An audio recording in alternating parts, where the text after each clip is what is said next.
Hello and welcome to Crafty, the show about great local beer. I'm Tom. And I'm Erin. And today we're in Los Angeles County. Home to over 10 million people, Los Angeles is the most populated county in the country. But despite its large size, massive entertainment industry, and numerous tourist destinations, the craft beer scene in Los Angeles has long taken a back seat to the neighbor city, San Diego.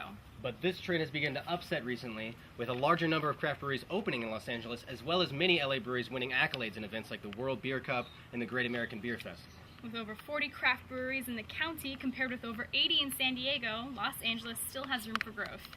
But no one would argue that LA has finally earned its way onto the map as a legitimate and formidable craft beer city. I agree with that completely. Good. So much, in fact, that I want to go to a local brewery and drink beer. Let's go. I'm Okay. thirsty. Welcome back to Crafty, the show about great local beer. If you're just now joining us, we're sitting here with Alexander Wilson, the brewmaster of Young Henry's, and we're going to talk to him about some of the beer he's making. How you doing? Good, how are you guys? Doing great. I feel good. I'm a little thirsty. But Yeah. We'll take care of that in a bit. Okay, good. That's good. That's why we're here, really. So how long have you guys been open in LA? In LA, it's been 5 years now.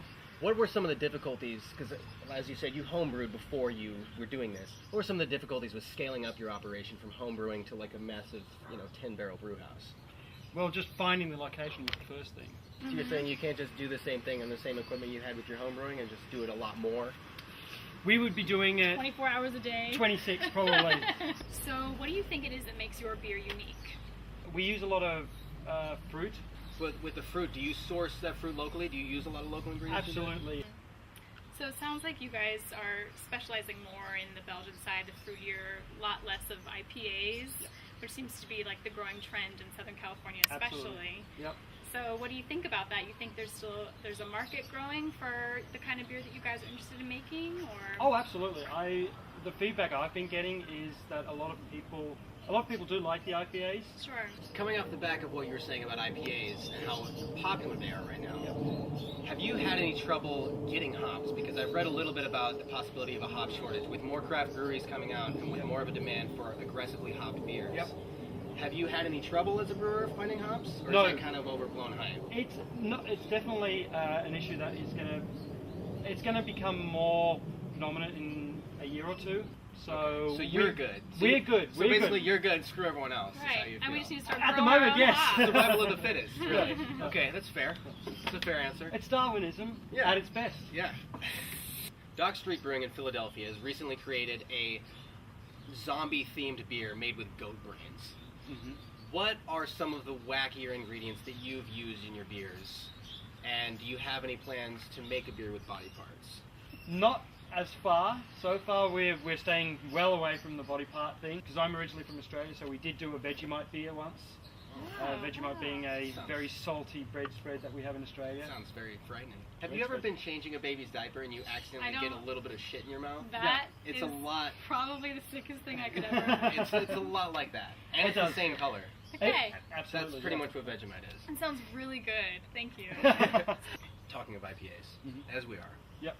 Important, we ask the hard-hitting questions here. Talking of IPAs, we see a lot of people describe their IPAs as 120 IBU, 130 IBU, Mhm. and above. But I've also heard that it's impossible for a beer to be above 100 IBU because you can't possibly cram any more isoalpha acids into your beer. So what gives there? Are people just being glib with the terminology, or what? I reckon it's bad measuring. So I've heard that Los Angeles is a pretty hard city to open up a brewery in. What's been your experience with that? Starting off, it was pretty tough. You hear a lot of nightmare stories about red tape and people waiting years Absolutely. to open up, but your experience has been fairly In straightforward. in our experience, So opening a brewery is not something that you can just kind of do as an afterthought. Oh, no, You really have to absolutely plan it out, and you really can't just be like, we really like home brewing, let's just start a brewery. Yep. It's not quite that simple, it's what you're saying. absolutely not. Yeah. No. What's your biggest piece of advice for those dreamers that want to open a brewery in LA and do what you're doing? Don't give up. Not to discount the fact, though, that your beer actually tastes good. Right. Which not every home brewer's got the same If you make level good of beer, don't give up. Yeah. If you make good beer, don't give up. If you make crap beer, maybe rethink your hobby. Think about Maybe you something should else. give up. Yeah, Or maybe you're be some jerk who goes around to other people's breweries and brings cameras and asks them questions. Yeah. Do that, let's yeah. do that. Yeah. The team of geneticists at Johns Hopkins University has recently started creating a yeast organism from scratch. Like they're building the genome manually. Yep. So talk to me about what the implications are for brewing with that ability? It'll make it easier. More highly affinitive too. More alcohol.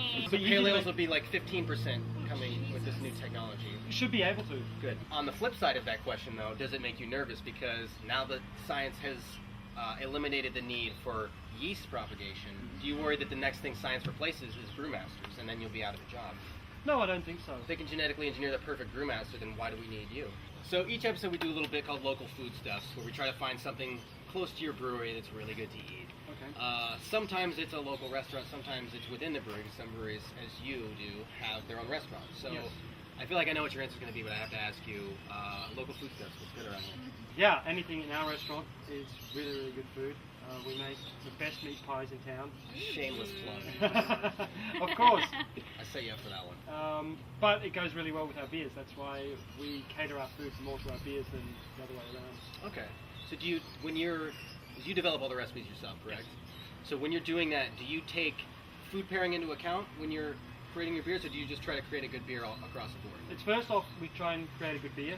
So it's like a pie, but instead of fruit inside of it, there's a meat inside of it. Exactly. All right, we're pushing the envelope here. So what, like a stout or an amber would go good with the meat pie, or what's like The your amber goes specialty? really, really well with the meat pie. Alex, we're very much enjoying talking with you. I hope that you're enjoying talking with us as well. Not as much as No, you. probably not Keliinoi. as So We do. On We'll that note, be we have right to take back. a quick commercial break. We'll be right back. Welcome back to Crafty, the show about great local beer. If you're just now joining us, we're sitting here with Alexander Wilson, the brewmaster for Ladyface Ale Company in Agora Hills, California. You just turned up here and now you're asking me a bunch of questions Should that we are really go? personal. It's kind of inconvenient, isn't it? Very. You'd much rather be brewing You right got now shit than... to I got work to do, man. Yeah, that's fair. So we should probably... So are you guys hiring? Or? We've seen a lot of examples of macrobrewers acquiring smaller breweries, like in the case of Goose Island. No one could argue that Goose Island's Bourbon County is not a craft beer, though. But now we're seeing a new trend, which is where these macrobrewers are trying to, it seems like, respond to the craft beer segment of the market by making their own sort of craft beers, like Budweiser's Black Crown and Miller Coors' Fortune. Yep. Both of those beers are pretty terrible, but do you think it's possible? It's very popular to talk trash about these larger companies, but do you think it's possible for a larger company like that to make a beer with a really good recipe that is sort of a craft beer, or does something kind of get lost in the market research? And I think it definitely would be possible for them. at this point, it's time for us to taste some of the beer and then figure out what we're going to get our growler filled with. So we'd like to thank you for your time. My pleasure, thank you. Thanks so much, The best time Alex. of Thank day. you, thanks for coming down here. Let's drink some beer. All right, let's drink Do some it. beer. Welcome back to Crafty. We're here with Alex. We're going to try some of the awesome beers he has in store for us today. Can you tell us what we're tasting? Beer. Come here, little cripple. Poor little Tiny doesn't have any nose today. My olfactory is broken. This is a Weiss. I knew that. See, this is part of the vetting process. We make sure that you know what you're doing. And, we just want to make sure you're on your game. So, of course, this is the Weiss beer. So tell us what goes into a traditional Weiss. Or what, and what makes yours different, I suppose. It's a, And I know that this is the proper glassware for this type of Definitely. beer. So- we won't serve the beer if we don't have the proper glasses, so. Of course. Tons Right. of paper cups. Lots of paper cups. Because the paper, not only does it absorb the effervescence, but it also kills a lot of the aromatics.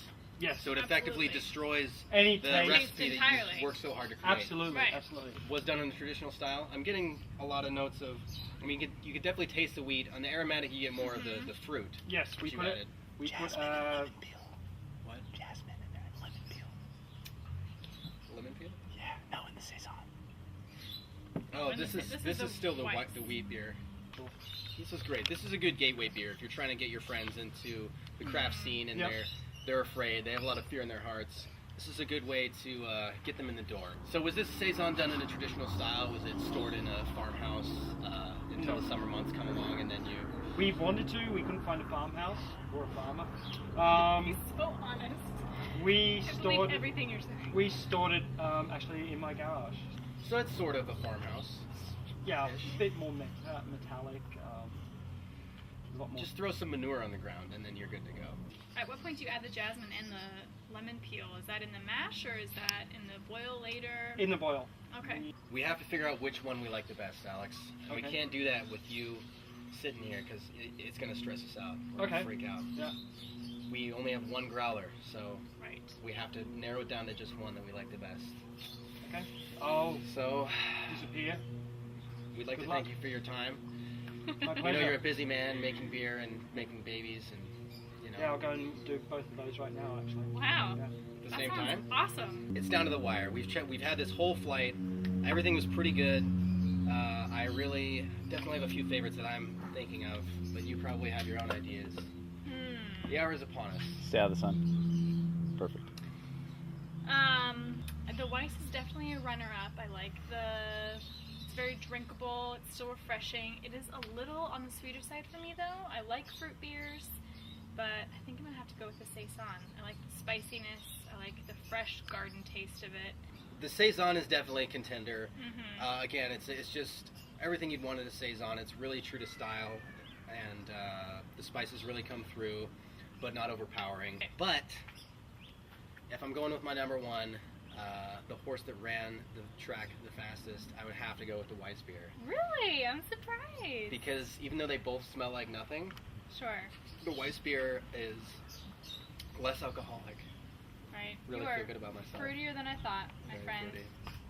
Proud of you. But this is always the most bittersweet part of the show because, you know, we get to go to all these great breweries and we try all Right. this great beer, and it's so hard to narrow it down to just one.